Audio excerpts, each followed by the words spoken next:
Alam memberikan denyut nadi kehidupan untuk umat manusia. Ketidakseimbangan alam dapat mengakibatkan krisis iklim. Sebuah fenomena yang mengancam keberlangsungan hidup kita. Meningkatnya jumlah karbon di atmosfer akibat aktivitas manusia merupakan faktor terpenting di balik perubahan iklim. Pada tahun 2018, Indonesia mengeluarkan emisi karbon sebesar 1,7 gigaton. 30% dari total emisi di Indonesia berasal dari sektor energi tak terbarukan. Ancaman deforestasi juga terus mengintai. Apa saja dampaknya? Bumi makin panas. Tahun 2020 merupakan tahun kedua terpanas di Indonesia dengan kenaikan suhu rata-rata 0,7 derajat Celcius. Kualitas udara bisa semakin memburuk. Wilayah pesisir Indonesia juga dalam bahaya tenggelam.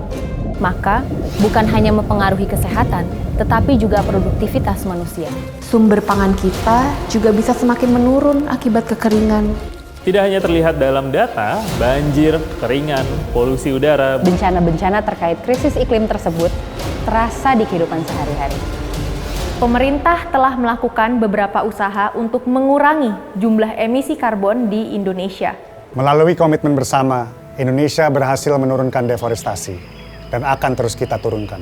Melalui Paris Agreement, pemerintah berkomitmen untuk mengurangi emisi karbon hingga 29% secara mandiri Dan 41% dengan bantuan internasional pada tahun 2030. Melalui rancangan Undang-Undang Konservasi Keanekaragaman Hayati, Indonesia berkomitmen untuk meningkatkan kawasan konservasi dan keanekaragaman hayati, yang juga membantu pengurangan emisi karbon. Melalui RUU Energi Baru dan Terbarukan yang diinisiasi oleh DPR, diharapkan mampu mendorong transisi energi agar target bauran energi terbarukan 23% pada tahun 2025 dan 31% pada tahun 2050 dapat terrealisasikan.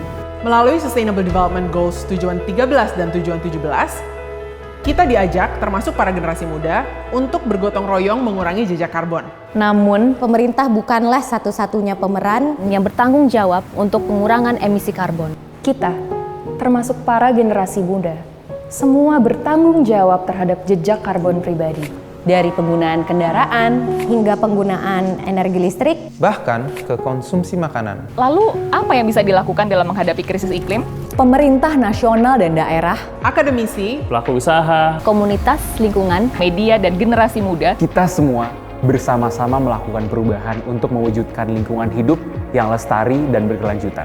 Generasi muda dapat bergotong royong melalui aksi perubahan gaya hidup untuk mengurangi jejak karbon pribadi Hingga menjadi change makers dalam menghadapi krisis iklim. kami, para pengusaha muda, dapat berinovasi dan berkontribusi melalui pengembangan produk ramah lingkungan dan rendah karbon. Kami berkomitmen untuk mendorong pemerintah meningkatkan anggaran untuk peningkatan kualitas lingkungan hidup dan kelestarian hutan untuk kesejahteraan masyarakat. kita bisa bergerak secara bersama untuk mendorong terciptanya solusi yang sistemik. edukasi diri, sosialisasi, Dan ambil aksi. Karena bumi yang berkelanjutan Ada di tangan kita. generasi muda.